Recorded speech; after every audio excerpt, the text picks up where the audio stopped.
ইফতারের সময় ভুলেও খাবেন না এই চারটি খাবার, কারণ এই চারটি খাবার খেতে নিষেধ করেছেন স্বয়ং প্রিয় নবী সাল্লাল্লাহু আলাইহি ওয়াসাল্লাম। এই চারটি খাবার খাওয়ার মাধ্যমে আপনার কাছ থেকে দূরে সরে যাবে ফেরেশতাগণ এবং আপনার ঈমান পড়বে হুমকির মুখে। এমনকি বর্তমান আধুনিক বিজ্ঞানও প্রমাণ দিচ্ছে, সারাদিন ক্ষুধার্ত থাকার পর এই চারটি খাবার যখন কোনো ব্যক্তি খায়, তখন সেই ব্যক্তির লিভার, কিডনি, ফুসফুস সহ শরীরের বিশেষ কয়েকটি অঙ্গের ক্ষতির সম্ভাবনা হাজার গুণ বেড়ে যায়। প্রিয় দর্শক, প্রিয় নবী আমাদেরকে যেগুলো নিষেধ করে গেছেন সেগুলো আমাদের উপরে সারা জীবনের নিষেধ অক্ষত রয়ে যাবে এবং তার নিষেধ করা কাজগুলো যারা করবে তারা ঈমান হারা এবং নবীর শাফায়াত থেকে বঞ্চিত হয়ে পড়বে। তাই ইফতারের সময় ভুলেও খাবেন না এই চারটি খাবার। প্রিয় দর্শক, আপনি কি প্রিয় নবীর বলা প্রত্যেকটি বাণী চিরসত্য হিসাবে মানেন এবং তা আমল করেন? যদি করে থাকেন তবে অবশ্যই কমেন্টে একবার আলহামদুলিল্লাহ লিখে যাবেন এবং ভিডিওটি ছড়িয়ে দিন আপনার সকল মুসলিম ভাই ও বোনদের মধ্যে, যাতে করে তারাও রোজা রাখার পরে ইফতারিতে এই চারটি খাবার গ্রহণ না করে। প্রিয় দর্শক, আসুন সকলে নিয়ত করি আসন্ন রমজানে সবগুলো রোজাই রাখবো ইনশাআল্লাহ। তো চলুন ভিডিওটি শুরু করা যাক। প্রিয় নবী সাল্লাল্লাহু আলাইহি ওয়াসাল্লাম ইফতারের সময় চারটি খাবার মারাত্মকভাবে অপছন্দ করতেন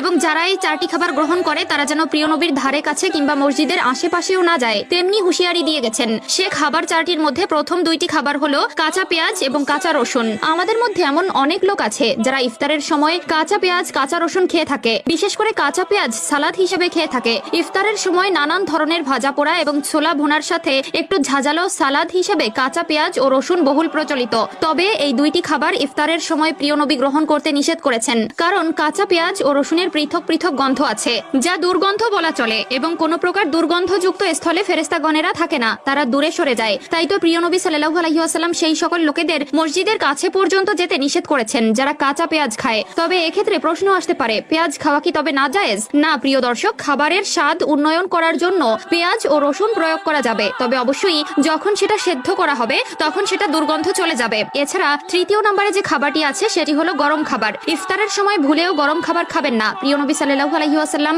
ততক্ষণ পর্যন্ত খাবার গ্রহণ করতে নিষেধ করেছে যতক্ষণ পর্যন্ত খাবারে ধোঁয়া ওঠে এবং খাবারে ফু দিতে নিষেধ করেছেন। আমাদের মধ্যে অনেকেই আছে যারা সারাদিন রোজা রেখে ক্ষুধার্ত থাকায় মাগরিবের সময় তাড়াহুড়া করে খাবার পাক করে সেই গরম খাবার খেতেই শুরু করে। এতে করে গরম খাবার খাওয়ার ফলে তার জিহ্বা, কণ্ঠনালী কিংবা পাকস্থলী পুড়ে যাওয়ার সম্ভাবনা সৃষ্টি হয়। এছাড়া বর্তমান আধুনিক বিজ্ঞান বলছে জীবনের প্রতি মায়া থাকলে অবশ্যই খাবার ঠান্ডা করে খাওয়া উচিত, কারণ গরম খাবার আমাদের শরীরের জন্য ক্ষতিকর। এছাড়া চতুর্থ নম্বরে যে খাবারটি রয়েছে সেটি হচ্ছে বাসি বা পচা খাবার। এটিও এক ধরনের দুর্গন্ধযুক্ত খাবারের তালিকায় অন্তর্ভুক্ত। প্রিয় নবী সাল্লাল্লাহু আলাইহি ওয়াসাল্লাম বাসি ও পচা খাবার গ্রহণ করতে নিষেধ করেছেন। এক্ষেত্রে ইফতারের সময় অনেকে আছে সেহরির সময়ের বেঁচে যাওয়া ভাত পান্তা ভাত হিসেবে ভক্ষণ করে এবং অনেক অসাধু দোকানি আছে যারা পূর্বের দিনের অবিকৃত মাল নতুন করে তেলে ভেজে সেই বাসি খাবার আবারও বিক্রি করে। এক্ষেত্রে এ সকল খাবার খাওয়ার মাধ্যমে যেমন শরীরে সৃষ্টি হতে পারে কঠিন থেকে কঠিনতম রোগ, তেমনি অমান্য হবে প্রিয় নবীর বলা কথার